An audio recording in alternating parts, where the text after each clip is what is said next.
Hi friends, strawberry milk shake செய்ய போகிறீங்களா? இந்த ஒரு பொருள் சேர்த்து செய்யுங்க. டேஸ்ட் மறக்கவே மாட்டீங்க, அட்டகாசமாக இருக்கும். வாங்க எப்படி செய்கிறதுன்னு பார்க்கலாம். தண்ணியில் கல் உப்பு சேர்த்துட்டு தேவையான அளவுக்கு உங்களுக்கு ஸ்ட்ராபெர்ரி எடுத்து ஊற வச்சுருங்க. ஒரு 10 நிமிஷம் ஊறின பிறகு நல்லா அலசிட்டு கட் பண்ணி எடுத்துக்கோங்க. ஒரு கப் அளவுக்கு ஸ்ட்ராபெர்ரி, அரை கப் அளவுக்கு சுகர் மிக்ஸி ஜாரில் சேர்த்துருக்கேன். ஸ்ட்ராபெர்ரி உடம்புக்கு சூடு தரக்கூடியது. ஒரு கிளாஸ் அளவுக்கு பால் சேர்த்துருக்கேன். அதிகமாக ஸ்ட்ராபெர்ரி சாப்பிட்டிங்கன்னா வயிற்று வலி வரும். ஒரு கிளாஸ் பால் குடிச்சிக்கணும். ஐஸ் க்யூப்ஸ் தேவையான அளவுக்கு சேர்த்துக்கோங்க. ஐஸ்கிரீம் வெண்ணிலா ஃப்ளேவர் எடுத்துருக்கேங்க. இதாங்க அந்த சீக்ரெட் இன்க்ரீடியன்ட்.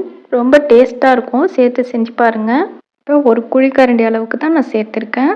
லாஸ்ட்டாகவும் நம்ம சேர்ப்போம். அதனால் இப்போ நல்லா அடித்து எடுத்துகிட்டு வந்துடலாம். இது போன்ற இன்னோவேட்டிவ் ரெசிபிஸ் ஐடியாஸ்க்கு நம்ம சேனலையும் சப்ஸ்கிரைப் பண்ணி சப்போர்ட் பண்ணுங்கள் ஃப்ரெண்ட்ஸ். ஒவ்வொரு கிளாஸ்லையும் ஜூஸ் ஆட் பண்ணிவிட்டு ஐஸ்கிரீம் ஆட் பண்ணிக்கிறேங்க. சர்விங் கிளாஸ்லையும் ஐஸ்கிரீம் ஆட் பண்ணிக்கோங்க. ரொம்ப டேஸ்ட்டாக இருக்குங்க. ஹீட் இருக்கிற ஹீட்டில் ரொம்ப சீக்கிரமாக உருகிடுச்சு ஐஸ்கிரீம். இப்போ ஜூஸ் ஆட் பண்ணிவிட்டு ரூஹப்ஸா சிரப் லைட்டாக மேலே ஆட் பண்ணிக்கிறேங்க.